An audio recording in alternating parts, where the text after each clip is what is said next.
Hello students, अब आपको हम बताते हैं कि पत्र मुद्रा के कितने प्रकार होते हैं, काइंड्स ऑफ पेपर मनी।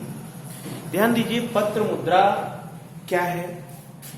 देखिए, मुद्रा का कार्य है विनिमय का माध्यम, मतलब लेन देन के आसान बनाना, आपको मूल्य का संचय करना, मूल्य का हस्तांतरण करना, और भी कार्य हमने आपको मुद्रा को बताए हैं। अब इन्हीं कार्यों को करने के लिए देश की अगर महत्वपूर्ण जो धातु है, प्रेसियस मेटल है, वो यूज होगा, तो एक तरीके से वो देश की संपत्ति वेस्टेज जाएगी। इसलिए हमें उसका एक विकल्प ढूंढने की आवश्यकता महसूस हुई कि धातु मुद्रा का एक विकल्प बनाया जाए। आखिर कार्य तो लेन देन का करना है, मुद्रा के कार्य करने हैं, तो फिर धातुओं का ही प्रयोग क्यों किया जाए। इसीलिए धातुओं के सब्स्टिट्यूट के रूप में पत्र मुद्रा आई। ठीक है, जिससे जो धातुएं क्या थी, धातुएं लोचहीन थी, मतलब उनकी उतना जल्दी सरकार की आवश्यकता के अनुसार उनकी मांग को उनकी पूर्ति को बढ़ाना और घटाना आसान नहीं था, और उनकी ढलाई में, टकसाल में लागत भी ज्यादा आती थी। इसीलिए पत्र मुद्रा आई। तो पत्र मुद्रा क्या है, ध्यान दीजिए, पत्र मुद्रा एक प्रोमिसरी नोट है। प्रोमिसरी नोट मतलब प्रतिज्ञा पत्र है। प्रतिज्ञा पत्र किसका प्रतिज्ञा पत्र है? प्रतिज्ञा पत्र सरकार का प्रतिज्ञा पत्र है, जिसमें सरकार जो है, सरकार या केंद्रीय बैंक, वो उसकी निर्गमन अथॉरिटी होती है, वो उसको जारी करती है, और वह जितना उस पर अंकित होता है उतने मूल्य के भुगतान की गारंटी देती है। वो उतने मूल्य के भुगतान की गारंटी देती है। आप नोट में लिखा रहता है कि इतने मूल्य के भुगतान की हम गारंटी प्रदान कर रहे हैं, वो प्रोमिसरी नोट होती है। तो वो मुद्रा किसकी दायित्व है, किसकी लायबिलिटी है? जो उसका निर्गमन कर रहा है, जो उसको निकाल रहा है, उसकी लायबिलिटी है। वह उतने मूल्य देने के वचन अदा करते हैं। तो वह एक प्रोमिसरी नोट है, प्रतिज्ञा पत्र है। और यह ध्यान दीजिए, मांग पर उपलब्ध होती है। किस पर उपलब्ध होती है? मांग पर। यह जो है डिमांड पर जो है उपलब्ध होती है, मांग पर यह देय होती है। ठीक है। अच्छा, अब जो पत्र मुद्रा है, इसके भी कई रूप होते हैं। जैसे सबसे पहले है प्रतिनिधि पत्र मुद्रा, रिप्रेजेंटेटिव पेपर मनी। ठीक है, प्रतिनिधि पत्र मुद्रा क्या है? जैसे नाम से ही स्पष्ट है, प्रतिनिधि। तो ये किसकी प्रतिनिधि है? ये प्रतिनिधि है धातुओं की। तो इस टाइप की जो मुद्रा होती है, प्रतिनिधि पत्र मुद्रा, इसके पीछे 100% सोना चांदी या धातुएं रखी जाती है। ठीक है, प्रतिनिधि पत्र मुद्रा के पीछे 100% सोना चांदी या धातुएं रखी जाती हैं। जैसे अमेरिका का स्वर्ण एवं रजत सर्टिफिकेट है। ठीक है, तो ये क्या होती है? ये प्रतिनिधित्व करती है। जैसे मान लीजिए कि 20 करोड़ की मुद्रा जारी हुई, तो 20 करोड़ का स्वर्ण या चांदी कोष में रखा जाएगा, तो 20 करोड़ की मुद्रा जारी की जाएगी। ये 20 करोड़ की मुद्रा उस सोने चांदी की प्रतिनिधि है। ठीक है, और यह क्या होती है? परिवर्तनशील होती है। परिवर्तनशील मतलब कि अगर आप चाहें तो उतनी मुद्रा के बदले में उतना सोना या चांदी या बहुमूल्य धातुएं प्राप्त कर सकते हैं। ठीक है, तो यह हो गई आपकी परिवर्तनशील पत्र मुद्रा। ठीक है। अच्छा, अब ध्यान दीजिए, आप जो है अच्छा, ये जो परिवर्तनशील पत्र मुद्रा है, ये क्या है? ये जो प्रतिनिधि पत्र मुद्रा थी, ये क्या थी? लोचहीन थी। लोचहीन क्यों थी? क्योंकि हमें अगर प्रतिनिधि पत्र मुद्रा जारी करना है तो उतना सोना चांदी रखना पड़ेगा, तो उतने की व्यवस्था करना मुश्किल है, इसीलिए लोचहीन है। लोचहीन मतलब इसको आसानी से नहीं जारी किया जा सकता। इसीलिए उसके सुधार के रूप में कौन सी मुद्रा आई? परिवर्तनशील पत्र मुद्रा। ठीक है, परिवर्तनशील मुद्रा मतलब लाभ तो प्रतिनिधि पत्र मुद्रा की प्राप्त हो, लाभ तो परिवर्तनशील पत्र मुद्रा की प्राप्त हो, किंतु इसकी जो लोचहीनता है वह समाप्त हो जाए। ठीक है, तो इसमें क्या होती है? इसमें भी मुद्रा के पीछे कोष रखा जाता है, लेकिन अब वो कोष 100% उतना कोष नहीं रखा जाता जितना मुद्रा जारी की जाती है, उससे कम ही कोष रखा जाता है, कम मूल्य की धातुएं रखी जाती हैं।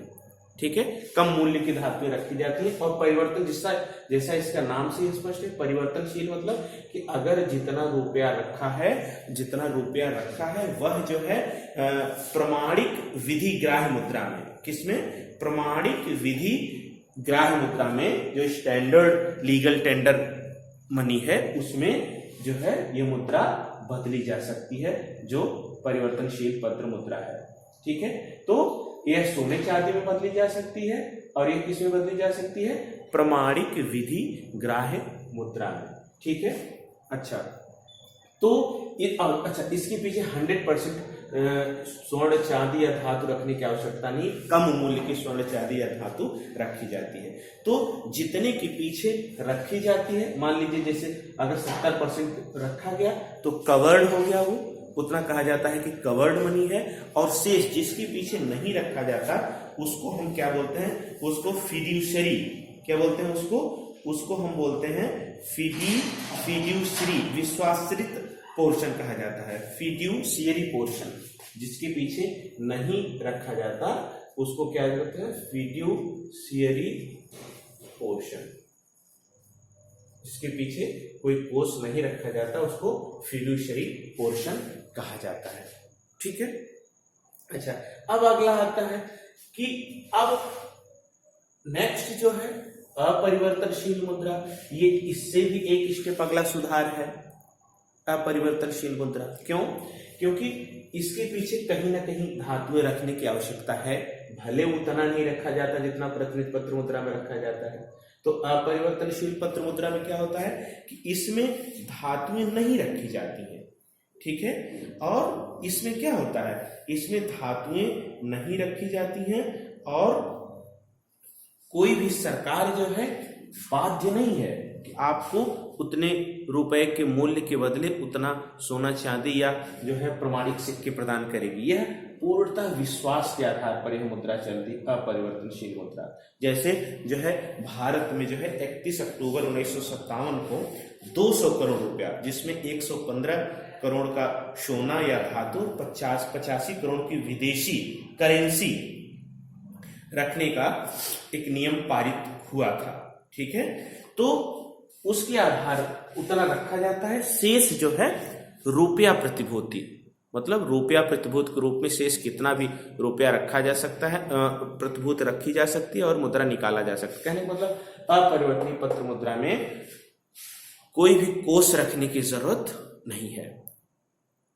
ठीक है, और यह पूर्ण विश्वास के आधार पर यह मुद्रा जारी की जाती है। और हाँ, ये है कि आपको अगर जो है सरकार नोट के बदले कोई धातु देने के वादा नहीं करती, लेकिन हाँ ये वादा जरूर है कि जिस मूल्य का नोट आपको है वह लीगल टेंडर है, उतनी वस्तुएं सेवाएं आपको उपलब्ध कराई जाएंगी। ठीक है, और लास्ट में आता है प्रदिष्ट मुद्रा या फिएट पेपर मनी। ध्यान दीजिए, जो प्रदिष्ट मुद्रा होती है या फिएट पेपर मनी होता है, यह भी क्या है, यह भी अपरिवर्तनशील पत्र मुद्रा ही है। लेकिन अंतर यह है कि जो फिएट मनी होती है, फिएट मनी जो है यह संकटकालीन होती है। ठीक है, मतलब अपरिवर्तनशील मुद्रा साधारण परिस्थितियों में निकाली जाती है और इसके पीछे कुछ रुपया प्रतिभूति रखने की जरूरत भी होती है। लेकिन यह क्या होती है, फिड्यूशरी मनी जो होती है, फिएट पेपर मनी जो होती है, प्रदिष्ट पत्र मुद्रा क्या होती है, यह संकटकालीन होती है, संकटकालीन। और यह जो है कोई भी प्रतिभूत, कोई भी सिक्योरिटी इसके पीछे नहीं रखी जाती और पूर्ण विश्वास के आधार पर यह चलती है। तो यह भी एक प्रकार की अपरिवर्तनशील पत्र मुद्रा ही है जो है, किंतु यह संकट काल में ही यह निकाली जा सकती है। ठीक है, इसलिए कभी कभी इसको हम क्या बोलते हैं, संकटकालीन मुद्रा कही जाती है। ठीक है, तो जो अपरिवर्तनशील पत्र मुद्रा होती है उसके पीछे भले कोई धातु या स्वर्ण चांदी नहीं रखा जाता, लेकिन कागजी प्रतिभूत तो रखी ही जाती है, मैंने बताया। किंतु इसके पीछे कोई कागजी प्रतिभूत भी रखने की आवश्यकता नहीं है। ठीक है,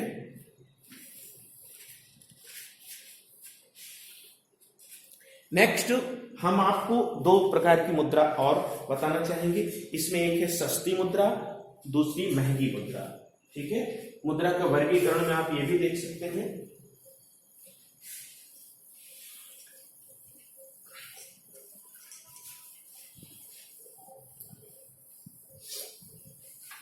सस्ती मुद्रा, महंगी मुद्रा, चीप मनी,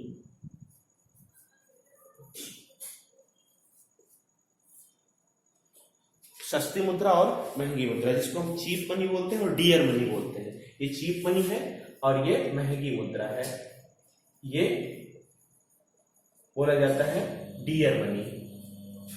डियर मनी, ये चीप मनी। ठीक है, तो सस्ती मुद्रा नाम से ये स्पष्ट है, जो कम ब्याज दर पर उपलब्ध हो, सस्ते दर पर उपलब्ध हो, वो सस्ती मुद्रा है। मतलब अगर कम रेट में आपको पूंजी मिल जाए, मुद्रा मिल जाए, तो सस्ती मुद्रा है। और जो है जिसमें मुद्रा बाजार में ब्याज की दर जहां पर ऊंची होती है या ऋण ऊंची ब्याज दर पर मिलता है, तो उसको हम क्या बोलते हैं, महंगी मुद्रा बोलते हैं या डियर मनी बोलते हैं। ठीक है, अच्छा, अब अंतरराष्ट्रीय लेन देन के आधार पर, अंतरराष्ट्रीय लेन देन के आधार पर भी हम मुद्रा का वर्गीकरण करते हैं, जिसको विदेशी विनिमय के आधार पर वर्गीकरण बोलते हैं। उसमें भी हम दो होती हैं, एक सॉफ्ट करेंसी, सुलभ मुद्रा, सॉफ्ट करेंसी, और दूसरी हार्ड करेंसी। ठीक है, ये सॉफ्ट करेंसी क्या है कि इसकी हमेशा डिमांड कम होती है, सप्लाई ज्यादा होती है।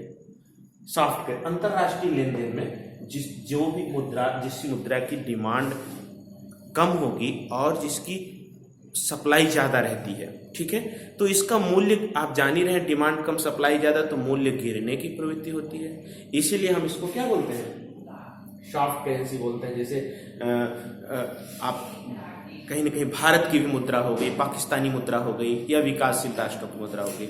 और हार्ड करेंसी क्या है, हार्ड करेंसी जिसकी जो है डिमांड हमेशा ज्यादा होती है सप्लाई से, और इसकी कीमत बढ़ने की प्रवृत्ति होती है, प्राइस इसकी बढ़ने की प्रवृत्ति होती है। तो ये हार्ड करेंसी भी एक प्रकार की मुद्रा का वर्गीकरण है। और एक और मुद्रा आप समझ लीजिए, हॉट मनी। क्या बोलते हैं इसको, हॉट मनी।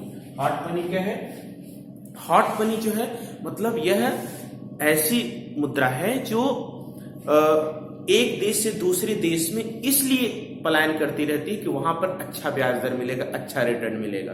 तो हॉट मनी मतलब जहां पर रेट ऑफ इंटरेस्ट ज्यादा होगा वहां यह मुद्रा चली जाएगी, उस देश में, उस वित्तीय बाजार में चली जाएगी जहां पर यह उसे लाभ ज्यादा प्राप्त होगा। तो ये हो गया मुद्रा का वर्गीकरण, क्लासिफिकेशन ऑफ मनी।